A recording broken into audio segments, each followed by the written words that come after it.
აბა, მოგვიყევით თქვენი ქორწინების ისტორია. დავიწყოთ იქიდან რომ გამართლეთი გოგონა. თორემ უთიოდების შემდეგ შევთანხმდით რომ დაქორწინდებოდით. იმდენად მივედი რომ დანიშნა ქორწილის დღე.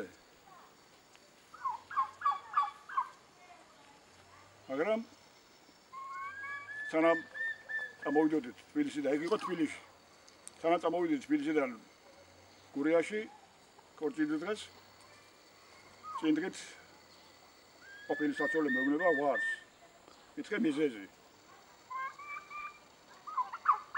შენაგონია გენო ის არა ვარ მე. მანამდე ურთიერთობა ქონდათ ცხადია. დავდიოდი რა, არა როგორც ახლა ხომა გაგიჟებული შეყვარებულები ისე არა.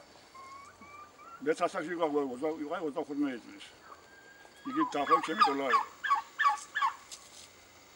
ბოლო რომ უთხარი რომ ატომ ერთხელ კიდე გამიორებ შენ რომ გონია მესედი არა ვარ გენო. ახლა ძალიან თაპადი გამიდია მე მიხდი რა შეიძლება საქმე და ნუ ქორწილი დანიშნულია. ეს ხდებოდა პარასტ წინ დღით ესე იგი.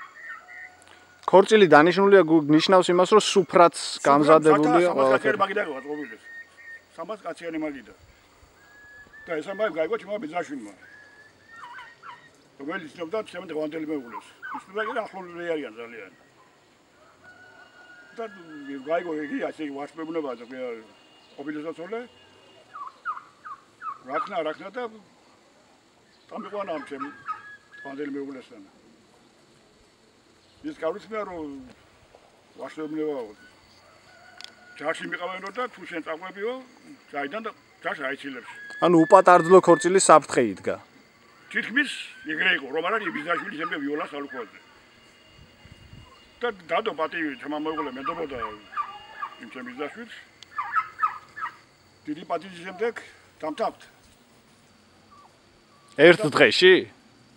როგორ? ერთ დღეში. აი პარასტ დღეს მივედი და არა მანამდე ახლა ვიცნობ. ალბათ ხონდა ჩემ რაღაც სიმპათია რომ არ თქვა ვარი დღეს. და ქორწილი შედგა, ანუ სხვა პატარძლით. ქორწილი შედგა იმ დღეს დოლცადანექიო, მაგრამ პატარძალი იყო სხვა. და ის ძველი საცოლე სადმე ხო არ გინახავთ მე? არც მოგეძრი ერთხელ ჩახდა ზუგდიდის ავტობუსში, უბრალოდ აღარ მიმიქცევა რა და არც მან მომაქცევა რა და ავიდა როგორც ძველი ისტორიას ამოწერილია და მალოვამეც რომ მეც ვენდე და 40 წელი ერთად ვართ.